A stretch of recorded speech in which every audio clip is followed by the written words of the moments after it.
네, 대기업 시리즈 3탄입니다. 어떤 사람이 대기업에 맞을까에 대해서 얘기해 볼게요. 사회초년생들, 그 다음에 대학생들, 보통 이제 연봉 높고 안정적인 대기업, 나도 가고 싶다는 생각을 많이 할 겁니다. 더군다나 요즘처럼 경기가 안 좋을 때에는 그런 생각이 좀 더 많이 들어서 경쟁적으로 대기업 입사 지원을 많이 할 것 같아요. 그렇다면 어떤 사람이 대기업에 맞을까요? 거기에 대해서 한 번씩 다들 고민을 한번 해보고 그 다음에 입사 지원을 할 것 같아요. 그래서 내가 그 유형에 맞는 사람일지 한번 생각을 해보게 될 거예요. 근데 사실 질문이 잘못됐습니다. 그게 되게 대기업이 특정 사람을 선호할까요?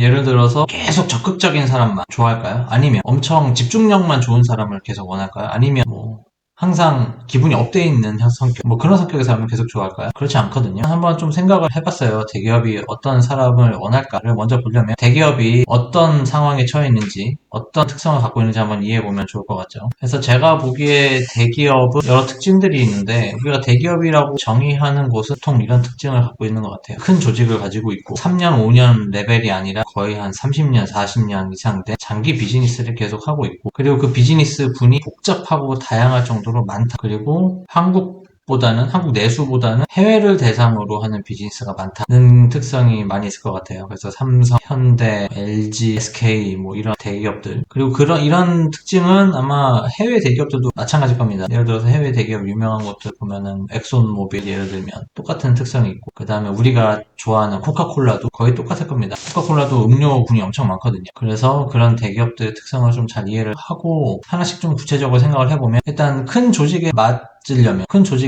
맞는 사람이 되려면 일단은 적응력이 좀 좋아야 될 것 같고요. 그 다음에 인간성이 좀 좋아야 될 것 같고요. 그리고 협동력이 좀 좋아야 될 것 같고요. 그 다음에 예의와 매너가 좋아야 될 것 같아요. 그래서 이런 것들을 갖춘 사람들이 보통 큰 조직에 잘 어울린다라고, 잘 적응한다라고 볼 수 있습니다. 그 다음에 장기 비즈니스를 해왔다는 것, 그 비즈니스를 참고서 오랫동안 할 수 있는 인내력과 집중력이 필요하겠죠. 자꾸 다른 거에 기웃기웃하고 하면 안 되니까. 그래서 인내력과 집중력이 장기 비즈니스 하는 데는 중요할 것 같고, 그 다음에 다양한 사업군을 갖고 있다는 거는 일단은 내가 학습력이 좋아서 이런 사업부에 가더라도 저런 사업부에 가더라도 금방 적응할 수 있도록 학습력을 빨리 갖추는 게 되게 중요할 것 같고요. 그 다음에 개방성, 같은 회사라도 사업군이 다르면 조직 문화가 조금씩 다를 수 있거든요. 그래서 개방성을 좀 가지고 있고, 그래서 이런저런 각 조직의 문화에 잘 적응할 수 있도록 개방성을 좀 가지고 있어야 될 것 같고, 그 다음에 호기심이 많아서 새로운 곳에 가더라도 좀 새롭게 뭔가 아이디어를 낼 수 있는 그런 관찰력, 호기심을 좀 가지도록 하는 게 중요할 것 같아요. 그 다음에 글로벌 측면에서는 해외 문화나 해외 비즈니스, 해외 사업을 잘 이해할 수 있는 습득력도 갖고 있어야 되고, 그 다음에 아무래도 좀 해외에 나가니까 적극성, 요즘은 다들 가지고 있지만 적극성도 좀 있어야 되고, 그 다음에 멀리 가니까 활동성도 좀 줘야 될 것 같고요. 그래서 이런 것들, 특성을 가지고 있으면 참 좋을 것 같은데, 근데 그게 딱 정해져 있을까요? 그래서 대기업은 딱 요런 사람들만 뽑으려고 할까요? 저는 아니라고 봐요.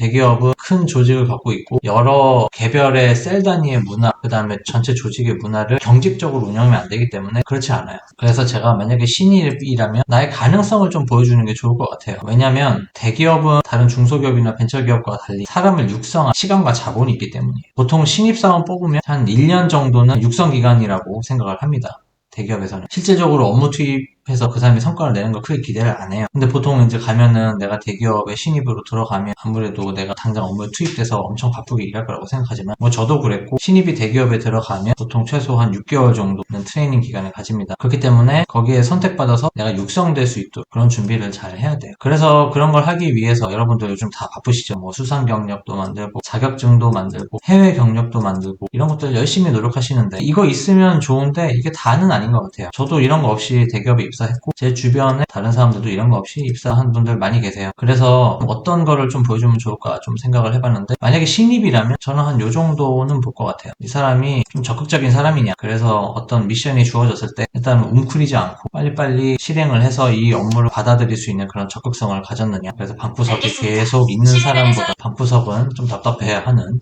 그런 성격, 또는 일을 빠르게 처리하려고 하는 현명함, 뭐 요 정도 있으면 좋고요. 그 다음에 도전 정신 있으면 좋습니다. 실패해도 계속 트라이 해보는 거죠. 그래서 제가 이 수상 경력 많이 갖추는 게 크게 의미가 없을 수도 있다는 게, 이렇게 도전을 했는데 이거 다 안 될 수도 있잖아요. 근데 그렇다고 해서 그 사람이 능력이 없고 앞으로 뭐 가망성이 없는 사람일까요? 그건 아니잖아요. 그래서 그렇게 실패해도 계속 트라이하는 도전 정신이 있느냐, 그 다음에 배움에 대한 열의가 있느냐. 그래서 나는 하얀 도화지예요. 그래서 가서 교육받으면 이 도화지 안에 생산 전문가가 될 수 있고, 영업 전문가가 될 수 있고, 마케팅 전문가가 될 수 있고, 이런 가능성을 보여주는 게 좋습니다. 그래서 내가 항상 배우겠다. 끊임없이 학습을 하고 끊임없이 정보를 찾는다는 열의를 보여주는 게 좋습니다. 다만, 뭐 이런 건 있을 수 있겠죠. 유화에 잘 맞는 도화지가 있을 수 있고, 수채화에 잘 맞는 도화지가 있을 수 있어요. 이거를 갖다가 앞에 뭐 수상 경력 이런 걸로 보여주는 게 아니라 나의 경험과 스토리로 이거를 풀어서 보여주는 거죠. 그래서 그거를 자기소개서에다가 잘 쓰면 됩니다. 그런 부분, 이 신입이 대기업에 들어갈 수 있는 가장 중요한 키포인트들이라고 생각을 해요. 저도 그랬었고. 이상입니다.